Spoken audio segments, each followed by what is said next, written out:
Number one అంటారు. అసలైన number one Guru Kashi university.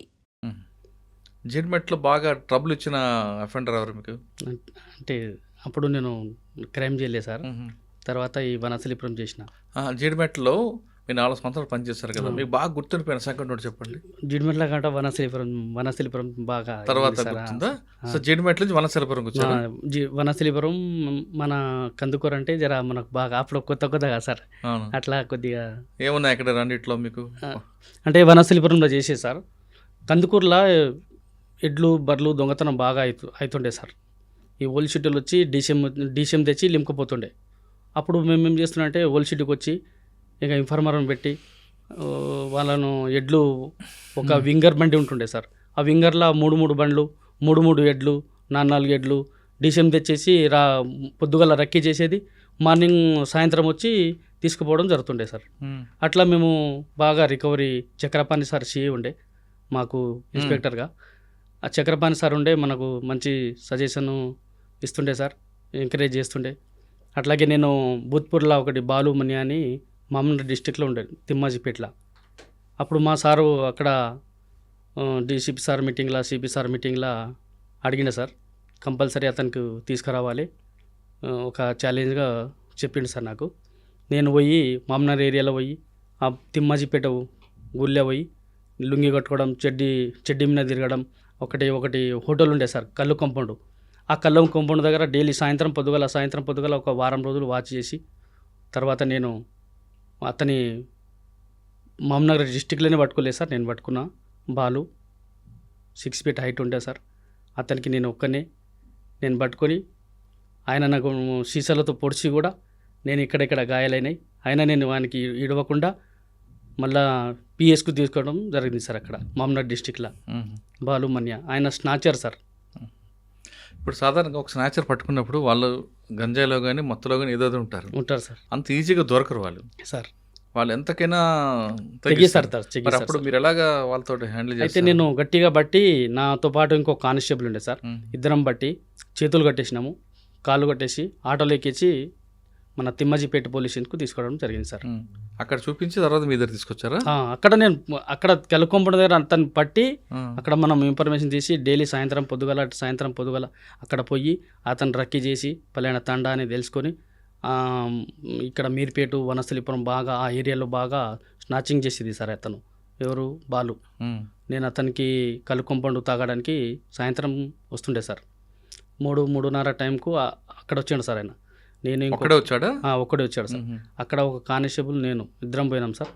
ఇద్దరం పోయి అతనికి బాగా మమ్మలను అక్కడ ఇక్కడ దొబ్బినా కానీ వానికి ఇడవకుండా కాళ్ళు చేతులు బట్టి ఆటోలో వేసుకొని పిఎస్కి వచ్చినాం సార్. మేము లోకల్ పిఎస్కి వచ్చి మళ్ళీ మా ఇక్కడికి వెళ్ళి మన ఎల్బీ నగర్కి వెళ్ళి మా డీసీపీ సారు తోలితే అక్కడ బండి తీసుకొని మా సార్ కార్లు ఎక్కించుకొని మళ్ళీ మన కందుకూరు పిఎస్ తీసుకోవడం జరిగింది సార్. పట్టుకున్నప్పుడు వాళ్ళు మనల్ని ఎన్ని రకాలుగా హింసిస్తారో, బూతులు తిడతారు సార్. భరించాలి కదా, అన్నీ భరించాలి సార్. భరించి తెస్తేనే ఒక జవాను డ్యూటీ చేసినట్లు ఒక ఉద్దేశం ఉంటుంది సార్. ఇన్ఫర్మేషన్ ఎలాగ వచ్చేది మీకు అక్కడ ఉంటాడు? ఇన్ఫర్మేషన్ అంటే సార్ పలానా ఏరియాలో మేము ముందుగా అక్కడ రక్కీ చేస్తాం సార్.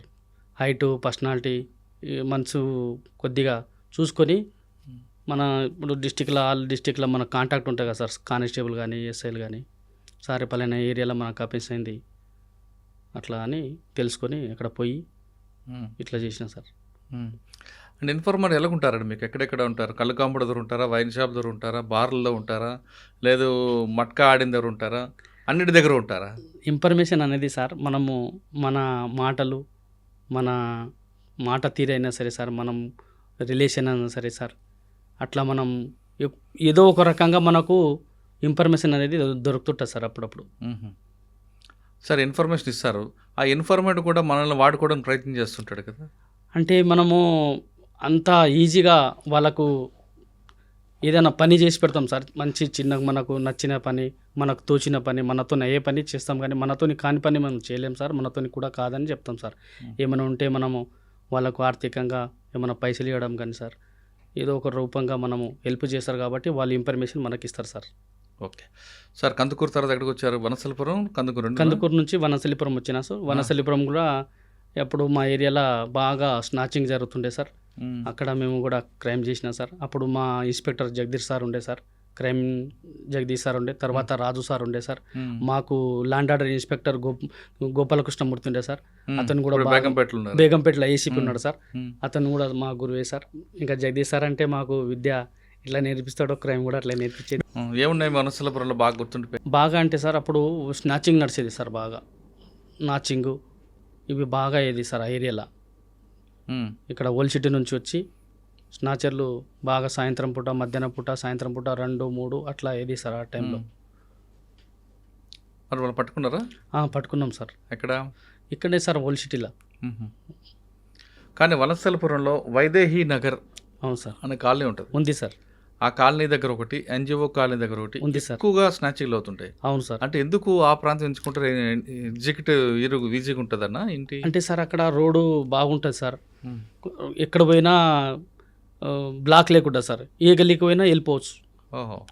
రోడ్లు బాగుంటాయి సార్. మొత్తం డామర్ రోడ్డు. ఉమ్. మొత్తంగా ఎక్కడైనా ఎటువైనా పోవచ్చు, ఎక్కడైనా ఎస్కేస్ కావచ్చు సార్. అక్కడ ఉమ్. అందుకు ఎక్కువ అక్కడ అక్కడ బాగుంటుంది సార్. రోడ్లు బాగుంటాయి, పబ్లిక్ లేకుంటారు, ఉమ్. కొద్దిగా పారిపోవడానికి ఈజీగా ఉంటుంది. పారిపోవడానికి ఈజీగా ఉంటుంది కాబట్టి ఆ ఏరియాకి ఎంచుకుంటారు సార్ వాళ్ళు. ఆ ఏరియా ఎంచుకొని ఉమ్. అట్లా స్నాచింగ్ జరుగుతుంటుంది సార్. కానీ ఎక్కువగా గురువారం నాడు ఎందుకు అవుతుంటాయి? గురువారం అంటే భక్తులు వస్తుంటారు కదా సార్. గుళ్ళు గోపురాలు ఎక్కువ ఉంటాయి సార్. అక్కడ మన ఆంధ్ర వాళ్ళు ఎక్కువ ఉంటారు సార్. వాళ్ళకు భక్తి అనేది కాబట్టి వాళ్ళు గుళ్ళు గోపురాలకు వెళ్ళినప్పుడు, బయటికి వెళ్ళినప్పుడు వీళ్ళు ఈ టైంకి వస్తారు, ఆ టైంకి వస్తారని వాళ్ళు ఎంచుకొని బాగా స్నాచింగ్ అవ్వడం జరుగుతుండే సార్ అక్కడ ఏరియాలో.